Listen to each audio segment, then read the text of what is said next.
मेरे बहुत सारे व्यूअर्स ये चाहते हैं कि ट्रांसलेशन की सीरीज जारी रहे। तो उसी क्रम में आज मैं फिर से आप सबके सामने एक नए पैराग्राफ के साथ हाजिर हूँ। और मैं बता दूं कि ये पैराग्राफ काफ़ी इंटरेस्टिंग है, काफ़ी यूज़फुल भी है, क्योंकि इसमें कई सारे modern phrasal verbs, phrases, idioms का यूज़ किया गया है। ये सारे स्क्रीन पे आपको यहाँ पे दिखाई दे रहे हैं। ये सारे के सारे इस ट्रांसलेशन में यूज़ हुए हैं इस पैराग्राफ के। तो चलिए इस सफ़र में हम चलते हैं एक साथ। तो ये पहला सेंटेंस लीजिए। रवि नोट्स बनाने के काम को पूरा करने के बजाय उसे छोड़ने की स्थिति में पहुंच गया था। ये वो फॉर्म ये बताता है कि ये है पास्ट परफेक्ट। तो पास्ट परफेक्ट यानी subject plus had plus main verb की थर्ड फॉर्म। और पहुंच गया था, कौन पहुंचा था? रवि पहुंचा था। रवि सब्जेक्ट है, रवि हैड रीच्ड। ओके। और आप जानते हैं कि हिंदी की तुलना में जो इंग्लिश के सेंटेंसेस होते हैं वो प्राय उल्टे होते हैं, पीछे की तरफ से आते हैं। ये भी पीछे की तरफ से जाएगा। तो पहुंच गया था, फिर आइए स्थिति में रीच जब आपने लगा दिया तो फिर मे की इंग्लिश लगाने की जरूरत नहीं है। रीच के बाद प्रेपोजिशन नहीं आता है। रीच के बाद हम सीधे वो चीज लिखते हैं जहां पे वो पहुंचा। कहाँ पहुंचा भाई? स्थिति में पहुंचा, पॉइंट, उस बिंदु पे पहुंच गया। Point, reach the point. और किस पॉइंट पे पहुंचा? की मीन्स ऑफ। और छोड़ना, देखिए नाने नी से अगर समाप्त हो रहा है वर्ब की फॉर्म, तो उसकी इंग्लिश आप वर्ब की आईएनजी फॉर्म से बनाइए। मीन्स लिविंग, छोड़ना। लीव मीन्स छोड़ना होता है, लिविंग। और देखिए क्या छोड़ने की स्थिति में पहुंच गया था? तो काम को, द वर्क, राइट। और कैसा काम था भाई? तो नोट्स के बनाने का काम था, ऑफ मेकिंग नोट्स, राइट। तो अब यहां तक हो गया कि Ravi had reach the point of living the work of making notes. अब आइए के बजाय, मीन्स तो के बजाय होता है इंस्टेड, इंस्टेड ऑफ। अब जब आप इंस्टेड ऑफ यूज करते हैं तो उसके बाद वर्ब की आईएनजी फॉर्म आती है। के बजाय, किस चीज के बजाय? पूरा करने के बजाय। इंस्टेड ऑफ कंप्लीटिंग इट, उसे पूरा करने के बजाय। अब ये देखिए पूरा सेंटेंस क्या हो गया, किसमें जब हमने इसको ब्रेक कर दिया छोटे छोटे पार्ट्स में, तो कितनी आसानी से ये ट्रांसलेट हो गया। पूरा सेंटेंस हुआ, Ravi had reach the point of living the work of making notes instead of completing it, right? दूसरा सेंटेंस देखिए कि उसके पास समय या तो बहुत कम बचा था या बिल्कुल नहीं था, राइट। अब ध्यान दीजिएगा कि या तो या, या तो या। अब या तो या यह बताता है कि चॉइस आपके पास या तो ये है या फिर ये है, या फिर ये, या फिर तो ये सही है या फिर ये सही है, दोनों में से कोई एक ही सही है। अब ऐसे में हम इसके लिए ईदर का यूज करते हैं। ईदर भी पढ़ते हैं, आइदर भी पढ़ते हैं। तो ईदर आ, सबसे पहले लिखिए उसके पास समय या तो बहुत कम बचा था, पहले इतना लिखिए। तो he either had a very little time left.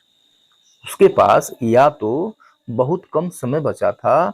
He either had very little time left, या बिल्कुल नहीं था, और नॉट एट ऑल। या के लिए यहाँ पे और आया, और not at all.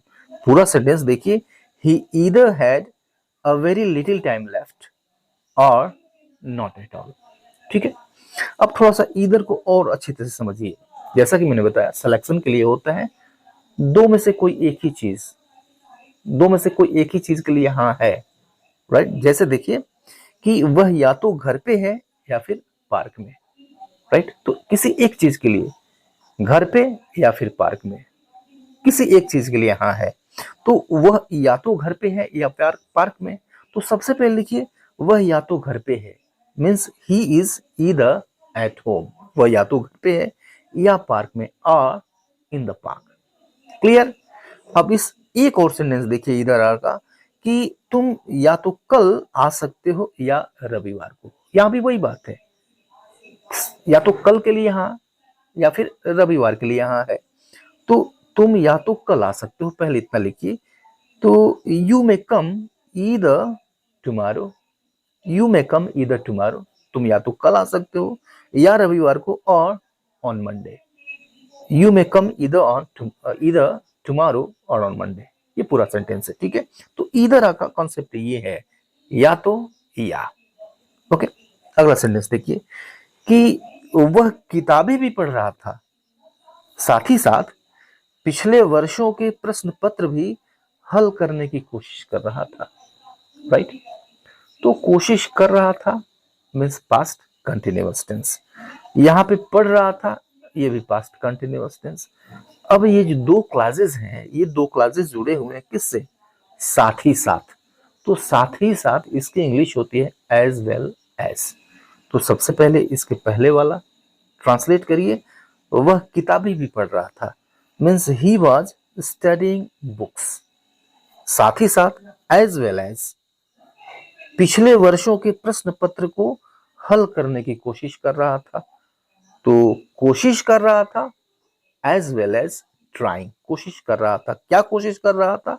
To solve, हल करने की कोशिश कर रहा था। और किस चीज को हल करने की कोशिश कर रहा था? तो पिछले वर्ष के प्रश्न पत्रों को, तो प्रीवियस ईयर क्वेश्चन पेपर्स। पूरा सेंटेंस देखिए क्या हो गया कि he was studying books as well as trying to solve previous year question papers. ठीक है, नेक्स्ट सेंटेंस देखिए, अगला सेंटेंस क्या है? उसकी अध्ययनशीलता समाप्त नहीं हुई थी, बल्कि अध्ययन सामग्री कम पड़ गई थी। राइट, अब यहां से इस सेंटेंस में भी दो क्लासेस हैं, एक तो बल्कि के पहले और दूसरा बल्कि के बाद। तो जब बल्कि के पहले आया हुआ है उसको पहले ट्रांसलेट करिए कि उसकी अध्ययनशीलता समाप्त नहीं हुई थी। ये प्रेजेंट पास्ट परफेक्ट है, ठीक है। हैड नॉट नहीं हुई थी, हैड नॉट और मेन वर्ब की थर्ड फॉर्म। राइट, तो उसकी अध्ययनशीलता ये सब्जेक्ट है। हिज स्टडीजनेस, स्टडी से बना हुआ है, स्टडीजनेस मीन्स अध्ययनशीलता। His studiousness had not run out. अब देखिए रन आउट एक फ्रेजल वर्ब है, इसको हम एक एग्जांपल से और अच्छी तरह से इसको समझेंगे। तो हैड नॉट रन आउट मतलब समाप्त होना, खत्म होना। कोई चीज है आपके पास, वो धीरे धीरे समाप्त होती जाती है, उसके लिए हम रन आउट यूज करते हैं। बल्कि रादर, अब यहां से अध्ययन सामग्री कम पड़ गई थी, द स्टडी मटेरियल कम पड़ गई थी भी पास्ट परफेक्ट है, यानी हैड और मेन की थर्ड फॉर्म आएगी। तो हैड और कम पड़ जाना, फॉल शॉर्ट मतलब कम पड़ जाना, ये भी एक फ्रेजल वर्ब है। तो फॉल शॉर्ट मीन्स होता है कम पड़ जाना, इसका थर्ड फॉर्म फॉल शॉर्ट।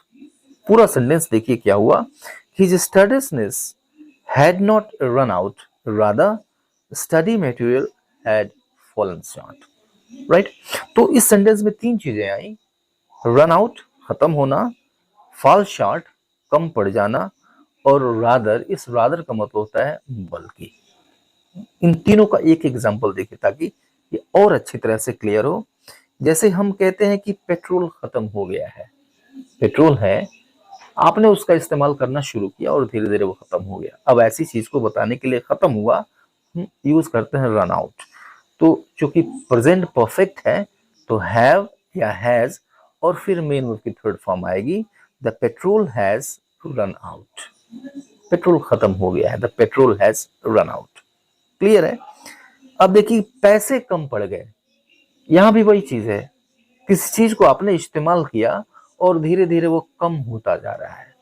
तो कम होना, इसके लिए हम यूज करते हैं short, fall short, fall short. ठीक है, तो पैसे कम पड़ गए, पास्ट इंडेफिनिट है, तो the money fell short, fall का second form fell, the money fell short. और देखिए यह जो रादर है बल्कि, हिंदी में हिंदी इसकी होती है बल्कि, सेंस इसका समझिएगा।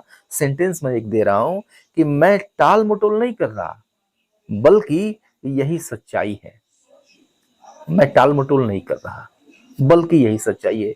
यहां पर जो बल्कि आया हुआ है, इसका सेंस देखिए, ये रादर वाला सेंस दे रहा है इंग्लिश में।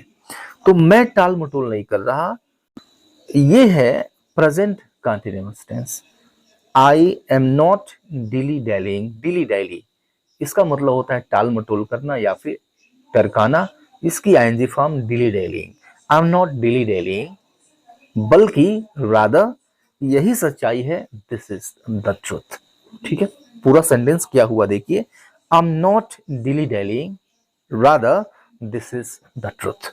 अगला सेंटेंस देखिए कि उसे लगता था कि वह कुछ टॉपिक याद करने से चूक गया है। ठीक है, अब यहां पर देखिए कि यहां से अलग करिए, इसके पहले वाला क्लास अलग है, इसके बाद वाला क्लास अलग है, राइट। कैसे ट्रांसलेट करेंगे इसको कि उसे लगता था या फिर ऐसा लगता था, दोनों का मतलब एक ही है। तो ऐसा लगता था, इट सीम्ड दैट, कि वह कुछ टॉपिक याद करने से चूक गया है, चूक गया है। अब हम यूज करेंगे हैड यूज करेंगे, है आया हुआ है लेकिन हिंदी में, लेकिन हम हैड यूज करेंगे क्योंकि बात पास्ट की हो रही है, तो हैज नहीं यूज करेंगे या हैव नहीं यूज करेंगे। बात पास्ट की हो रही है तो हिंदी में जो भी हो, पास्ट की बात हो तो हैड ही यूज होगा। दैट ही हैड, और फीमेल की तरफ missed, he had missed means वह चूक गया है, और क्या याद, कुछ टॉपिक याद करने से चूक गया है, टू मेमोराइज सम टॉपिक। पूरा सेंटेंस देखिए, it seemed that he had missed to memorise some topics. ठीक है, अब इस सेंटेंस को हम ऐसे भी लिख सकते हैं, कैसे, यह जो इट है इसकी जगह पे इस ही को लाएंगे, मीन्स ही सीम्ड, और दैट को हटा देंगे, और यह जो हैड है यह इन्फिनिटिव फॉर्म में आ जाएगा। इन्फिनिटिव फॉर्म में जब आएगा तो हैड नहीं होगा, ये टू हैव हो जाएगा, और फिर सेम चीज, तो ये होगा he seem to have missed memorising, या फिर to memorise some topics, right. तो यहां पर जो आपने देखा टू हैव और फिर मेन वर्ब की थर्ड फॉर्म, इसको हम कहते हैं परफेक्ट इन्फिनिटिव, और यह उस चीज को बताने के, उस काम को बताने के लिए किया जाता है जो मुख्य काम से, जो मेन टास्क है उसके पहले घटित हो गया। तो यहाँ चूक जाना ये पहले हुआ है, और उसे लगा या फिर लगता था, लगना महसूस होना, महसूस उसको बाद में हुआ। तो ऐसे काम को बताता है ये जो मेन वर्क से, मेन एक्शन से पहले हो चुका है। ठीक है, अब इस फॉर्मेशन पे दो सेंटेंस और देखिए कि मुझे लगा कि मैं कुछ भूल गया हूं। यहाँ पे परफेक्ट इन्फिनिटिव हम यूज कर सकते हैं। यहाँ पे मेन एक्शन है लगा, लेकिन इसके पहले भी कोई काम हुआ है, भूल गया हूं, भूलने का काम इससे भी पहले हुआ। तो ये जो भूल गया हूं इसको हम परफेक्ट इन्फिनिटिव फॉर्म में लिख सकते हैं, कैसे, तो मुझे लगा मीन्स आई सीम्ड, और to have forgotten, to have और फिर वर्ब की third form, to have forgotten something, I seem to have forgotten something, और इसका मतलब वही है, it seem that I had forgotten something, इसका भी मतलब वही है। ठीक है, एक सेंटेंस और देखिए कि वह कहीं गया हुआ लगता है, यह भी वही कंडीशन है। तो लगता है ये एक्शन है, मेन एक्शन है, और कहीं गया हुआ ये भी, ये इससे पहले हुआ एक्शन है। तो वह कहीं गया हुआ लगता है, ही appears to have gone somewhere, he appears to have gone somewhere, या फिर ऐसे भी कह सकते हैं it appears that he has gone somewhere, ऐसे भी कह सकते हैं। तो आज के लिए इतना ही, मिलते हैं नेक्स्ट वीडियो में, तब तक के लिए goodbye and take care.